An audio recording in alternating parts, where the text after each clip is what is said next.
Well, hello, I'm David Freeman with Is That Really in the Bible? 2,000 years ago, a visitor from outer space visited our earth. He was loved by the sinners.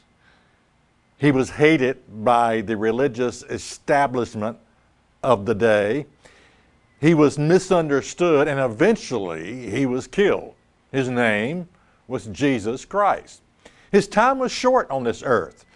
He lived to be 33 and a half years old. His ministry, now get this, his ministry only lasted 3.5 years before he was violently killed. Now, at the end of his 33 and a half years, he returned from where he was from. A visitor from another world. You know, people ask the question, have we ever been visited? Have we ever had visitors from another world? Answer, absolutely yes, we have. Now, as he prepared to leave, these words were recorded in your Bible. Acts 1 and verse 10.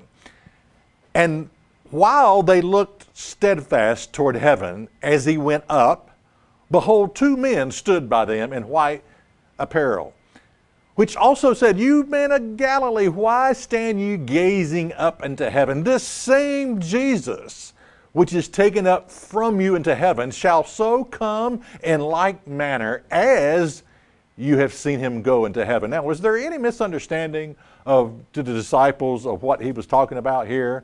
In other words, as they watched Jesus go up and up and up into heaven, this same Jesus, as you have seen him go, shall return. Well, return where? Well, back to the Mount of Olives. Christ is returning to this earth. Now, do you know why Christ is returning to this earth? Do you even have a clue as to why?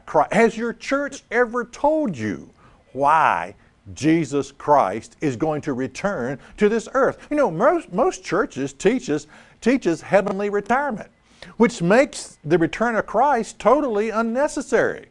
I mean, if everybody's up in heaven when they die, what's the point of Christ's return?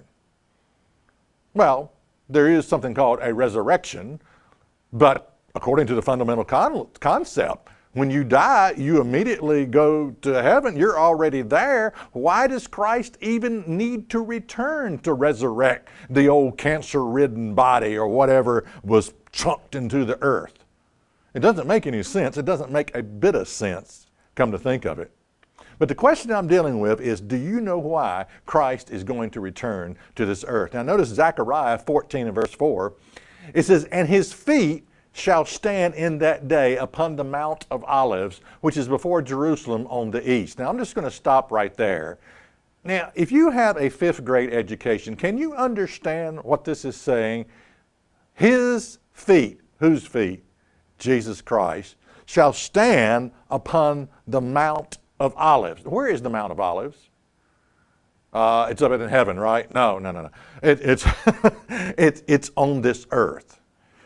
So Christ left the Mount of Olives, and he's returning to the exact same place, and his feet is going to stand on the Mount of Olives, which is on planet Earth. Now, if you've got a 5th grade education with 3 brain cells lined up in a row, you can understand exactly what I'm saying. Now, the question is, why? Why is Christ returning to this earth?